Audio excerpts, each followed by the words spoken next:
മനസ്സിലാക്കുന്ന അല്ലെങ്കിൽ എൻ്റെ സങ്കടങ്ങൾ ഉൾക്കൊള്ളുന്ന, എൻ്റെ പ്രശ്നങ്ങൾ കേൾക്കുന്ന, എൻ്റെ സന്തോഷങ്ങൾ കണ്ട് ആസ്വദിക്കുന്ന,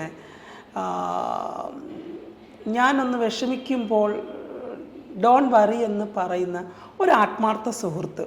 അതൊരു പ്രണയം അല്ല, ഒരു കല്യാണത്തിലേക്ക് പോകുന്ന ഒരു ബന്ധമല്ല. അങ്ങനൊരു സുഹൃത്ത് എനിക്ക് വേണമെന്ന് തോന്നാറുണ്ട്. അതാണ് ഇപ്പോൾ ഒരു വാശി. ഏത് സമയത്ത് അതൊരു വാശിയല്ല, നോ, അതൊരു കുഞ്ഞ് ആഗ്രഹമാണ്. ഏതൊരു മനുഷ്യൻ്റെയും ആഗ്രഹം. സത്യസന്ധമായിട്ട് സ്നേഹത്തെ പറ്റി ഞാൻ പറഞ്ഞല്ലോ. സ്നേഹത്തിന് വേണ്ടിയിട്ട് നമുക്കിപ്പോൾ എന്തൊക്കെയുണ്ടെന്ന് പറഞ്ഞാലും സ്നേഹം കിട്ടുക എന്നുള്ളതൊരു വലിയ കാര്യമാണ്. ഇപ്പം ഞാനൊരു 10 രൂപ നിങ്ങൾക്ക് തരുമ്പോൾ നിങ്ങളുടെ കണ്ണിൽ സ്നേഹം കാണുന്ന ആ ഒരു സ്നേഹമല്ല.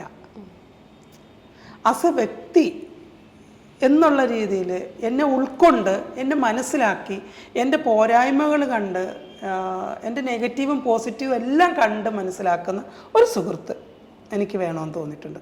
അതൊരിക്കലും അതിർവരമ്പുകൾ വിച്ഛേദിച്ച് പോകുന്നൊരു സുഹൃത്ത് ബന്ധം ആയിരിക്കരുത്.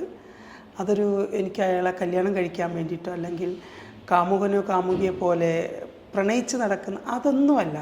എൻ്റെ സുഹൃത്ത്, എൻ്റെ ചങ്ക് സുഹൃത്താണ് എന്ന് പറയുന്നൊരു സുഹൃത്ത് എനിക്ക് വേണം എന്ന് തോന്നിയിട്ടുണ്ട്. അങ്ങനൊരു സുഹൃത്ത് എനിക്കില്ല.